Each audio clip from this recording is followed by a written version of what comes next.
Sedikit contoh kalimat dalam doktrin yang diajarkan selama ini.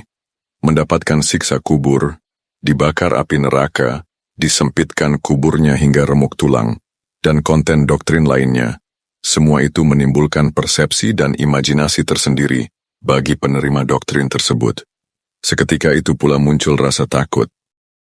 Rasa takut atau adanya ketakutan menutup akal seseorang untuk mendalami esensi, tak hanya dalam hal agama, tapi juga aspek kehidupan lainnya.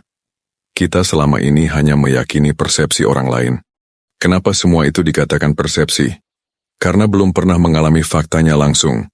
Semua hanya persangkaan berdasarkan doktrin yang mengkristal bertahun-tahun dan sudah turun-temurun.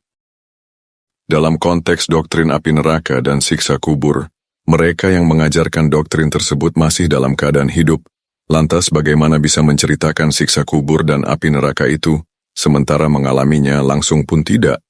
Karena, untuk mengalami sensasi siksaan dan apa yang dikatakan terbakar api neraka secara literal itu, diperlukan tubuh fisik dan sistem indrawi, sementara semua itu sudah tertinggal di dalam tanah. Ruh itu milik semesta, maka ia kembali lagi pada sang pemilik. Selain itu, kalimat dalam kitab suci sebagian besar menggunakan perumpamaan, atau ilustrasi yang berkaitan dengan jiwa dan spiritual, bukan materi atau fisikal. Karena soal rasa dan apa yang tak tampak namun ada itu, tidak mudah dilogikakan dan memakai bahasa umum. Kitab suci itu untuk semesta alam dan relevan setiap waktu dan kondisi, yang artinya, semua itu bisa dialami selama manusia masih hidup.